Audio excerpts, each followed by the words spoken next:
My TVK அப்படின்ற ஒரு app Vijay வெளியிட்டிருந்தார். உண்மையிலேயே வந்து டெக்னாலஜிக்கலாக டிவிகே கட்சி வந்து ஒரு ஒரு அருமையான இடத்த நோக்கி போயிட்டுருக்கு. வரவேற்கக்கூடிய ஒரு விஷயந்தான் வந்து. ஏன்னா இதுக்கு முன்னாடி 1 கோடி பேர் உறுப்பினர்கள் சேர்ந்திருக்காங்க. அந்த 1 கோடி பேர் உறுப்பினர்களும் நம்ம விசாரித்த வகையில் டூப்ளிகேட் கிடையாது. டூப்ளிகேட்டுக்கான வாய்ப்பு கிடையாது. டூப்ளிகேட் இல்லைன்னு சொல்கிறதுக்கான வாய்ப்பு இது என்னென்னா, அந்த ஆப்புக்குள்ளே நீங்கள் போயிட்டு ஆதார் அட்டை, வாக்காளர் அட்டையோட எண் கொடுத்தால் மட்டும்தான் வந்து ஒரு ஓடிபி வரும். அதன் பிறகு தான் நீங்கள் அங்கே வந்து உறுப்பினராக சேர முடியும். வந்து அதனால தான் டூப்ளிகேட் இல்லைன்னு சொன்னதுக்கான காரணம் வந்து. ஏன்னா உறுப்பினராக இருக்கிற எல்லாரும் ஓட்டு போட்டுருவாங்களே தாண்டி உறுப்பினர் எல்லாமே ஃபேக்காக கூட நிறையெல்லாம் உருவாக்குவாங்கன்னு. இப்போ அதனால தான் இந்த ஓடிபி வருது இல்லைங்களா, அந்த ஓடிபிக்கு கோர்ட்டே வந்து ஒரு கண்டனம் தெரிவிச்சிருக்கு. எப்படி நீங்கள் ஓடிபி வாங்கலாம் அப்படின்னு ஒரு உறுப்பினர் சேர்க்கைக்கு நீங்கள் எப்படி வந்து ஒரு தனிநபர்கிட்டேருந்து ஓடிபி வாங்கலாம்னு. அதனால தான் இந்த மை டிவிக்கேன்ற ஒரு புது செயலியை அவங்க அறிமுகப்படுத்திருக்காங்க. இதுக்கு ஓடிபியே தேவையில்லை. இந்த டெக்னாலஜிலையும் பார்த்தீங்கன்னா அவ்வளோ வந்து டிரான்ஸ்பரன்சியாக இருக்குது, அவ்வளோ ஒரு கரெக்டான நியாயமாக இருக்குதுன்னு நாம் கூட போன வீடியோவில் பேசியிருந்தோம். கிட்டத்தட்ட 2 கோடி 3 கோடி பேர் அவங்களுடைய டார்கெட் அப்படின்னு. ஒட்டுமொத்தமாக தமிழ்நாட்டில் 8 கோடி பேர் இருக்காங்கன்னா அவங்களுடைய டார்கெட் 2026க்கு முன்னோ இல்லை 26க்குள்ளவோ ஒரு 5 கோடி பேரையாவது உறுப்பினராக நம்ம சேர்த்துடணும் அப்படின்ற ஒரு விதத்தில். சரிங்க, டெக்னிக்கலாக நீங்கள் ரைட்டு, நீங்கள் டெக்னிக்கலாக ஓகே, எல்லாம் ரைட்டு, எல்லாத்துலையும் பிரமாதமாக பண்ணுறீங்க.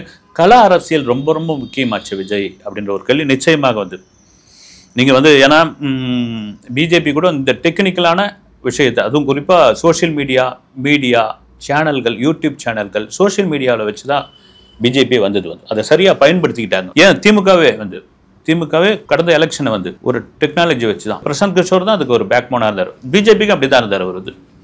இப்பொழுது இருக்கிற அந்த சோஷியல் மீடியா, இப்பொழுது இருக்கிற அந்த வலைதளங்கள், இதெல்லாம் நீங்கள் சரியாக பயன்படுத்திக்கிட்டு சரியாக கொண்டு போய் இளைஞர்கள் மத்தியில் அதை கொண்டு போய் சேர்த்தீங்கன்னா அவங்களுடைய ஓட்டு உங்களுக்கு கணிசமாக இருக்கும் அப்படின்ற ஒரு விஷயம் தான். இப்போ விஜயும் அதுதான் கையில் எடுத்திருக்காரு. விஜய் மிக சரியாக பண்ணிக்கிட்டு இருக்காரு. விஜய்க்கான இளைஞர்கள் ஓட்டு நிச்சயமாக இருக்கிறது என்பதில் மாற்று கருத்து கிடையவே கிடையாது. அதை ஒரு நண்பர் கூட சொல்லியிருந்தார் வந்து, ஒரு நல்லா இருந்தது அது. இப்போ ஓட்டு வயசு 18ன்றாங்க இல்லைங்களா, அது வந்து 16ஆக குறைச்சா விஜய்க்கான மாசு வேற மாதிரி இருக்கும் அப்படின்னு. மேபி திடீர்னு பிஜேபி கூட நாங்கள் அலைன்ஸ் வச்சுக்கிறோன்னு சொன்னாங்கன்னா சட்டத்தை ஏதாவது மாற்றினாலும் மாற்றுவாங்கன்னு நினைக்கிறேன் நான் வந்து. அதுக்கான வாய்ப்பு இல்லை. அதுவும் பெரிய கொந்தளிப்பாக மாறும் அது. ஏன்னா 18க்கு கீழே இருக்கிற அந்த பசங்க, 16 வயசில் இருக்கிற பசங்க விஜய்க்கு ஒரு பெரிய மாசாக இருக்கிறாங்க. ஏன்னா ராஜீவ்காந்தி தானே வந்து மாற்றினார். 21 வயசு இருந்ததை வந்து 18 வயசாக மாற்றினது வந்து ராஜீவ்காந்தி தான். இப்போ அதெல்லாம் இருக்கும்போது நீங்கள் எப்போங்க களத்துக்குள்ளே இறங்க போகிறீங்க அப்படின்ற விஷயம். இந்த மை டிவிகே ஆப் வெளியிட்ட பொழுது கூட விஜய் ஏதோ ஒரு பெரிய ஸ்பீச் கொடுக்க போகிறார் அப்படின்னு பார்த்தா நிச்சயமாக நான்லாம் எதிர்பார்த்ததுன்னா ஒரு 5 நிமிஷம் தான் பேசுவார் அப்படின்னு எதிர்பார்த்தோம். ரொம்ப சுருக்கமாக பேசிட்டு, ஆனால் ஏன் டல்லாக பேசினாரு அப்படின்ற ஒரு விஷயம் எனக்கே கூட அது ஒரு பெரிய மன வருத்தமாக இருந்தது. நீங்கள் மற்ற அரசியல்வாதி மாதிரி மேடையில் வந்து ஓ ஆச்சா போச்சா தெரியுமா அப்படின்லாம் ஒன்றும் ஏதோ ரொம்ப காதலை குசுன்னு வச்சா மாதிரி பேசுறது வந்து எந்த விதத்தில், அதெல்லாம் கண்டிப்பாக சொல்லி தான் ஆகணும் வந்து. இது ஏன்னா உங்களுக்காக வந்திருக்கிறவங்க, அவங்க உங்களுக்காக இந்த லைவ்ல பார்த்து கொண்டு இருப்பவர்கள் எவ்வளோ பேர் வந்து நீங்கள் ஒரு விஷயத்தை வந்தீங்கன்னா போல்டாக அடித்து சொல்லணுமே. ஏன் டல்லாக இருக்காரு? மனசு சரியில்லையா? உடல்நிலை சரியில்லையா? அவருக்கு ஏதோ ஒரு விருப்பம் இல்லையா? அவரை யாராவது வந்து மன ரீதியாக வந்து காயப்படுத்திட்டாங்களா அப்படின்ற மாதிரி சோசியல் மீடியாவில் விமர்சனம்லாம் போயிடுது. அந்த அளவுக்கு டல்லாக தான் பேசியிருந்தாரு. ஏன்னா ஆதவர்ஜனா ஒரு பக்கம் பார்த்தா புழக்கிறாரு, என்ன ஆனந்த் இன்னொரு பக்கம் பார்த்தீங்கன்னா வெளுக்கிறாரு. இப்படி இருக்கும் பொழுது நீங்கள் தலைவர் பேச வராருன்னு போது அந்த 2 பேரை தாண்டி எப்படி பேசணும்? வைகோ கட்சியில் கூட வந்து பெரிய சலசலப்பு ஏற்பட்டிருக்கு. அதில் கூட பார்த்தீங்கன்னா நாஞ்சில் சம்பத் என்ன பேசுறாரு தெரியுங்களா? நான் வைகோவை மீறி பேசிட்டேன்னு வச்சுங்க, அடுத்த முறை என்னை பேச விட மாட்டாரு. வைகோவை மீறி எனக்கு வந்து கைத்தட்டல் விழுந்துச்சுன்னு வச்சுங்க, அதுக்கப்புறம் காண்டாயிடுவாரு. அப்படிதான் பல இடங்கள்ல நடந்திருக்குன்றார். இப்போ மல்லை சத்யாவும் அதுதான் சொல்றாரு. அது அந்த உட்கட்சி பூசல். ஆனா இங்க என்னன்னா, இவங்க எல்லாரும் யாரா இருந்தாலும் சரி, ஒரு ஆதவர்ஜனா இருக்கட்டும், ஒரு என் ஆனந்தாக இருக்கட்டும், ஒரு ராஜ்மோகனாக இருக்கட்டும், நம்மளெல்லாம் தாண்டி ஒரு தலைவர் பேசணும் அப்படின்னு தான் அவங்க விரும்புறாங்க. இதெல்லாம் தாண்டி அங்க வந்திருந்த மாவட்ட செயலாளர்கள், பொறுப்பாளர்கள், உங்களை பார்த்துக்கிட்டு இருக்க ரசிகர்கள், உங்களை பார்த்துக்கிட்டு இருக்க தொண்டர்கள், உங்களுக்காக ஓட்டு போட காத்திருக்கும் இளைஞர்கள்லாம் வந்து விஜயண்ணா நீங்க சினிமாவில் எப்படி வெளுக்குறீங்க, அப்படி நீங்க மேடையில் வெளுக்கணும் அப்படின்ற ஒரு விஷயம் தான். ஆனால் பார்த்தீங்கன்னா பேசிட்டு போயிட்டார். சரி, விஜய்க்கான பலம் எப்படி இருக்கும் அப்படின்ற பொழுது அது ஒரு நாளுக்கு நாள் கூடிக்கிட்டே தான் இருக்குது, வந்து அதிகமாகிக்கிட்டே தான் இருந்தது. அதில் மாற்றுக்கிறது கிடையாது. இந்த ஆப் கூட பார்த்தீங்கன்னா மை டிவிக்குன்ற ஆப்பு பல பேருக்கு வந்து ரொம்ப கடுப்பெல்லாம் உண்டாக்கிருக்குது. ஏன்னா அந்த டெக்னிக்கலாக அவ்வளோ பிரமாதமாக சாஸ்தா அப்படின்ற ஒரு நிறுவனம் தான் அதை பண்ணி கொடுத்துருக்காங்க. அது கூட ஏதோ பிஜேபியோட பின்னணியில் இருக்குன்ற ஒரு மாதிரியான ஒரு டாக்லாம் போயிட்டு இருக்கு வந்து. அதனால தான் பிஜேபி அவர் வந்து ரொம்பலாம் கடுமையாக எதிர்க்க மாட்டேன்றாரு அப்படின்னு. எப்போ அதிமுகவே எதிர்க்க மாட்டேன்றாரு, நாங்கள் பிஜேபி எதிர்க்க மாட்டேன்றாரு, இது ஒரு பக்கம் ஓடிட்டு இருக்கு, அது விமர்சனம்லாம் இருக்கும். ஏன்னா டெக்னிக்கலாக இவர் இப்படி போயிட்டு இருக்காரு. சரி, பெண்கள் ஓட்டுன்றீங்க. நம்ம நண்பர் ஒருத்தர் கேட்டார், என்ன ஏங்க பெண்கள் ஓட்டுன்றீங்க, அவங்களுக்கு உரிமை தொகை கொடுக்குறாங்க, அப்புறம் பார்த்தா விலையில்லா பேருந்து கட்டணம் அதில் போயிட்டு இருக்காங்க, இதை மீறி வருவாங்களா அப்படின்னா, இதை மீறி இல்லை, இதை தாண்டி ஒரு ஓட்டு வங்கி வந்து விஜய்க்கு இருக்கு.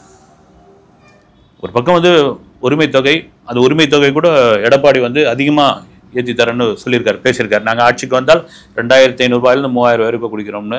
இன்னொரு பக்கம் பார்த்தீங்கன்னா விஜயும் அதை சொல்லலாம், வந்து விஜய் எந்த மாதிரி சொல்கிறான்னு தெரியல. அப்புறமா கட்டணம் இல்லா பேருந்து பெண்களுக்கு எல்லாருக்கும் பாகுபாடே கிடையாது, வந்து எல்லாருக்கும் வந்து. இதெல்லாம் தாண்டி விஜய்க்கு பெண்கள் மத்தியில் ஒரு சப்போர்ட் இருக்கான நிச்சயமாக இருக்கிறது. அதுதான் அவருடைய பலம். அதை வந்து சர்வே பண்ணிட்டாங்க, எடுத்துட்டாங்க அப்படி. இன்னொரு பக்கம் தொடர்ச்சியாக வந்து விஜய் கட்சியினர் சொல்கிறது ஒரு விஷயம், டிவிக்கு சொல்கிறது என்னென்னா, நாங்கள் ஒரு சர்வே பண்ணிட்டோம், 25% எங்களுக்கான ஓட்டு வங்கி இருக்கிறது அப்படின்னு திரும்ப திரும்ப சொல்கிறாங்க. அது அவங்களுக்கான ஒரு விஷயம். அது அதெல்லாம் மீறி 4 முனை போட்டியாக இந்த தேர்தல் கலைந்தால் சாலிடாக வந்து திமுக தான் வந்துடும். அதில் ஒன்றும் கிடையாது. நீங்கள் 4 எருதை தனித்தனியாக பிரிச்சுட்டா ஒரு சிங்கம் ஈஸியாக அட்டாக் பண்ணிட்டு போயிட்டே இருக்கும். அப்போ கூட்டணிக்கு வாய்ப்பு இருக்கா அப்படின்னா நம்ம திரும்ப சொல்கிறது தான் வந்து, இப்போ அறிவிக்க மாட்டாங்க, இப்போ எதையும் கலைச்சி விட மாட்டாங்க, இப்போ எதையும் சொல்லவே மாட்டாங்க. கூட்டணின்ற ஒரு விஷயத்தை நீங்கள் நெருங்க பாருங்க. ஜனவரி மாதம் ஒரு பிரம்மாண்டமான மாநாடு இருக்கிறது. கூட்டணி தலைவர்கள் விஜய் தலைமையில் கைகோர்த்து நிற்கக்கூடிய 3.0 மாநாடு. அந்த மாநாடு மட்டுமே தெரிவிக்கும். சரி, இதெல்லாம் இருக்கும்போது ஆகஸ்ட் 25ஆம் தேதி மதுரையில் நடக்கக்கூடிய மாநாடு, முன்னாள் வந்து விநாயகர் சதுர்த்தி, அப்புறம் தொடர்ந்து அந்த விநாயகர் சதுர்த்தியுடைய ஊர்வலம்லாம் நடக்கும். ரொம்ப சென்சிட்டிவான மேட்ரு. இந்து முன்னணியினர், பிஜேபி, அப்புறம் இந்து அமைப்பினர் இவங்கெல்லாம் வந்து ஒரு பெரிய விழாவாக அதை கொண்டாடுவாங்க. நீங்கள் நார்த் மாதிரி இப்போ சவுத்துலேயும் வந்து விநாயகர் சதுர்த்தி ஊர்வலம்லாம் பயங்கரமாக இருக்குது. ரொம்ப சென்சிட்டிவான ஒரு விஷயம். அப்போ என்ன சொல்கிறாங்க, மாவட்ட கண்காணிப்பாளர் என்ன சொல்கிறாருன்னா, அந்த விழாவை முன்ன பின்ன கொஞ்சம் தள்ளி வச்சுக்கங்களேன் அப்படின்ற ஒரு கோரிக்கையை வைக்கிறாங்க. அது உண்மையிலே அது ரைட்டு தான். வந்து ஏன்னா சட்டம் ஒழுங்கு பிரச்சனையை பார்த்துக்கிறதுக்கு ஒரு பக்கம் இருக்கும். அந்த விநாயகர் சதுர்த்தி ஊர்வலம், அது சம்பந்தப்பட்ட முன்னாள் பாதுகாப்பு ஊர்வலத்தின் போது பெருமளவில் போலீஸ் தேவைப்படுவார்கள். அங்கே ஏதாவது ஒரு சலசலப்பு நடந்ததுன்னா அது அரசியலாக மாறும். எலெக்ஷன் டைமு என்ன வேணாலும் ஒரு நிகழ்ச்சி வந்து புரட்டி போடுவாங்க. மீடியா வந்து கழுகு பார்வையில் பார்த்துக்கிட்டு இருக்காங்க. அதனால் உங்கள் மாநாட்டை ஆகஸ்ட் 25 ஒரு முன்ன வச்சுங்க அல்லது அதுக்கப்புறம் வச்சுங்க அப்படின்ற ஒரு கோரிக்கையை அவர்கள் வைத்திருக்கிறார்கள். இதுக்கு விஜய் எதுவும் பதில் சொல்லலை. இதற்கான ஆலோசனை நடந்திருப்பதாக ஒரு தகவல்.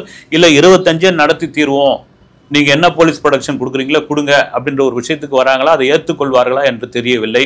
என திரும்ப சொல்கிறது என்னென்னா, ஒரு மதம் சார்ந்த ஒரு விஷயம், ஒரு பண்டிகை, அதுவும் ஒரு முக்கியமான பண்டிகை, இந்தியா முழுக்க கொண்டாடக்கூடிய ஒரு பண்டிகை. அந்த பண்டிகைக்கு ஒரு கோரிக்கையாக வைக்கிறார்கள் அப்படின் பொழுது ஏறக்குறைய வந்து முன்ன பின்ன போகிறதுக்கான ஒரு 3 நாள் 4 நாள் இல்லை 3 நாள் 4 நாள் முன்ன பின்ன போகிறதுக்கான வாய்ப்பு இருக்குது. ஆனால் முக்கியமான மாநாடாக அது இருக்கும் என்ற மாற்றுக்கிறது கிடையாது. திரும்ப கூட சொல்லியிருந்தார், ஒரு நண்பர் கூட சொல்லிட்டு இருந்தார், எங்கள் விக்கிரவாண்டியில் வந்த கூட்டம் தானங்க வரப்போகுது, மறுபடியும் என்ன புதுசாக வந்துருப்போகுதுன்னு. இல்லைங்க, தென் மாவட்டத்தில் பார்த்தீங்கன்னா மைய புள்ளி வந்து மதுரை. வந்து இப்போ தென் மாவட்டத்திலேருந்து சென்னைக்கு வரணும், ஒரு ஃபங்க்ஷனுக்கோ ஒரு வெளியீட்டு விழாவுக்கோ வேறு ஏதோ ஒரு கட்சி மாநாட்டிற்கோ வரணும் அப்படின்னா ஒரு அதிகபட்சமாக ஒரு 10 பேர் மட்டும்தான் வருவாங்க. செலவு அதிகம். ஒரு வேன் தான் ரெடி பண்ணுவாங்க, இல்லை 2 வேன் ரெடி பண்ணுவாங்க. நீங்கள் மதுரை மாதிரி ரொம்ப கிட்ட இருக்கும்போது ஒரு என்ன சார் பயணம் செய்கிறதுல ஒரு 3 மணி நேரம் 2 மணி நேரம் 1 மணி நேரம் இருக்கும்பொழுது எட்ரா வண்டியை ஒரு 10 வண்டியை புட்டுறா, போலாண்டா வாடா, போய் விஜய் அங்கேருந்து தூரம் வந்து பார்த்துட்டு வருவோம், கை தட்டிட்டு விசில் அடிச்சுட்டு வருவோமா அப்படி மாதிரி கிளம்பும் போது அது அதிகப்படியான கூட்டமாக மாறும். இங்கே வட தமிழ்நாட்டிலேருந்து கிளம்புவாங்க. அது கிளம்புவாங்க. ஆனால் கண்டிப்பாக அந்த 506 ஏக்கர் அப்படின்னு அவங்க முடிவு பண்ணுறது இத்தனை லட்சம் பேர் வருவாங்கன்னு அவங்க ஓகே பண்ணி தான் பண்ணியிருக்காங்க. ஏன்னா விக்கிரவாண்டி மாநாட்டிலே 3 லட்சம் பேர் 2.5 லட்சம் பேர் வருவாங்க அப்படின்னு உளவுத்துறை கருத்து கணிப்பு. மற்றவங்களாம் என்ன விமர்சனம் பண்ணியிருக்காங்க, 50,000 பேர் வந்தாலே பெரிய விஷயமா. வந்து நடிகனை பார்க்கறதுக்கு எல்லாம் வீட்டில் உட்காந்து ஃபோனில் வந்து லைவ்ல பார்த்துட்டு போகிறாங்க, இதுக்கு எதுக்குன்னாங்க. ஆனால் 10 லட்சம் பேர் வந்தாங்க. அதே போல் விஜய் தொடர்ச்சியாக வைக்கிற விமர்சனம் என்னன்னா, பிஜேபியுடன் திமுக ரகசியமாக கை கோர்த்து கொண்டிருக்கிறது. அவங்களுக்குள்ள ஒரு அண்டர்ஸ்டாண்டிங் இருக்குல்ல, அவங்களுக்கு வந்து தேர்தலில் வந்து ஒரு உடன்பாடு நடந்திருக்குது. அவங்க வெளியே தான் நடிச்சுக்கிறாங்க. ஆனால் எங்களை பொறுத்த வரைக்கும், டிவிகே பொறுத்த வரைக்கும் கொள்கை எதிரி, அரசியல் எதிரி, நாங்கள் ரொம்ப உறுதியாக இருக்கிறாங்க அப்படின்ற மாதிரி விஷயம் இருக்கு. இதை கூட நிறைய பேர் வந்து இந்த சமூக வலைதளங்கள்லாம் எழுதியிருக்காங்க. இப்போ கங்கை கொண்ட சோழபுரம் மோடி வந்திருந்தார் இல்லை, பிரதமர் மோடி. அப்போ நீங்கள் அமைச்சர் தங்கம் தென்னரசு மாதிரியான திமுக முக்கியமானவர்கள்லாம் மேடையில் இருந்தாங்க வந்து. அப்போ எடப்பாடி பழனிசாமி முதல்வராக இருந்தபோது நீங்கள் தானே கோ பேக் மோடி அப்படின்னு சொல்லி பலூன்லாம் பறக்க விட்டீங்க, கருப்பு கொடி காட்டினீங்க, பெரிய பெரிய கருப்பு பலூன்லாம் வந்து நீங்கள் இது பண்ணியிருந்தீங்க. எடப்பாடி பழனிசாமியை கடுமையாக விமர்சனம் பண்ணீங்க வந்து. ஒரு முதல்வர் போய் இப்படி வந்து போய் நிற்கிறீங்க வந்து, அதிமுகவுக்கு அழுக்கு இழுக்கு அப்படின்லாம் சொல்லிட்டு இருந்தீங்க. ஆனால் இப்போ என்ன சொல்கிறீங்க, ஒரு பிரதமர் வரும்பொழுது ஒரு கட்சி, ஒரு ஆட்சியில் உள்ளவர்கள் இன்னொரு ஆட்சியாளர்கள் அப்படின்ற விதத்தில் அது நட்புறவு தான் அப்படின்னு சொல்றதுல எந்த விதத்தில் நியாயமும். அப்போ விஜய் சொல்றது கரெக்ட் தானா அப்படின்ற ஒரு கேள்வியும் இருக்குது வந்து. ஏன்னா முதல்ல ஒரு எதிர்ப்பலையை சொன்னீங்க, கோபேக் மோடி, கருப்பு கொடி இதெல்லாம் சொன்னவங்க. இப்போ நீங்கள் வந்து மோடியை புகழ்ந்துட்டு இருக்கீங்க. கேட்டால் நாங்கள் மோடின்ற ஒரு தனி மனிதர் கிடையாது, பிரதமர் அப்படின்ற முறையில் நாங்கள் பார்க்குறோம் அப்படின்னு. அதை தானே எடப்பாடியும் பண்ணார். பிரதமர்ன்ற முறையில் தானே அவர் போய் உட்காந்தாரு. அவரை போட்டு இந்த அடி அடிச்சிங்களே அந்த சமயத்தில் அப்படின்ற ஒரு கேள்வியும் இருக்குது. இதெல்லாம் தாண்டி விஜய் இதெல்லாம் பேசுறாரு, ரைட்டு, அறிக்கையா கொடுக்குறாரு, எக்ஸ் வலைதளத்தில் சொல்றாரு, எல்லாம் ரைட்டுங்க. அந்த மை டிவிக்கு ஆப் ரிலீஸ் பண்ணார்ல, அந்த நேரத்தில் விரைவில் மக்களை சந்திப்போம், விரைவில் பயணத்தை தொடரும்னு சொன்னாரு. எப்போ மக்களை சந்திப்போம்னு ஒரு டேட்டை சொல்லியிருக்கணும், எப்போ பயணத்தை தொடரும்னு ஒரு டேட்டை சொல்லியிருந்தா ரைட்டு. அதுதாங்க ரொம்ப முக்கியமான விஷயம். அது கண்டிப்பா நடக்கும். செப்டம்பர் 17 மக்களை சந்திக்கிற ஒரு பயணம் இருக்கிறதுன்ற மாதிரியான ஒரு விஷயம் இருக்கும் பொழுது, இந்த மக்களை சந்திக்கிற விஷயம் இதே போல பாத்தீங்கன்னா ஒரு வேன்ல இருந்துகிட்டு, ஒரு சொகுசு கார்ல இருந்துகிட்டு, ஒரு கேரவன்ல இருந்துகிட்டு நீங்க அதை முடிவு பண்ணீங்கன்னா மக்களிடம் போய் ரீச் ஆகாது. இது எம்ஜிஆர் பாணியை நீங்க கையில எடுத்தே ஆகணும். நீங்க பழையபடியே வந்து 66, 74 அரசியல்லாம் பேசிட்டு இருக்க முடியாது. அதெல்லாம் முடிஞ்சு போச்சு. இப்ப இருக்கிறதுக்கு வந்து நீங்க இறங்கி போய் அவங்க வீட்டு வாசல்ல நிற்கணும், அந்த பெரியவரை பார்த்து கை கொடுக்கணும், அந்த பாட்டியம்மாவை பார்த்து ஒரு அணைச்சி ஒரு அக் பண்ணணும், அவங்க வீட்டில் வாங்கி ஒரு சொம்பு தண்ணியை குடிக்கணும், உங்களுக்கு நான் இருக்கிறேங்க, நான் வருவேங்கன்ற ஒரு நம்பிக்கையை கொடுக்கணும். நீங்கள் திரையில் பெரிய ஆளுமையாக இருக்கிற நீங்கள் வந்து ஒரு சாதாரண மனிதன் வீட்டில் போய் நிற்கும் பொழுது அவனுக்கான நம்பிக்கை வரும். அவர் வந்து திரையில ராஜா, அவர் திரையில பெரிய ஃபைட்டரு, திரையில பார்த்தீங்கன்னா அவர் வந்து வஸ்தாது 1000 பேர் அடிச்சு நொறுக்குவாரு. அவர் நம்ம ஏரியாவுக்கு எங்கப்பா வரப்போறாருன்னு அவர் நம்ம வீட்டுக்கே வந்துட்டாருன்னு விஜய்க்கு ஒரு பெரிய பலமாக நிற்கும். அந்த வேலையை அவர் கையில் எடுத்து விட்டால், அதை மிக சரியாக செய்து விட்டால் 2026 எலெக்ஷனில் டிவிக்கு ஒரு மிகப்பெரிய பங்கு அளிக்கும் என்பதில் மாற்று கருத்து கிடையவே கிடையாது. அடுத்த வீடியோவில் சந்திக்கிறேன். நன்றி.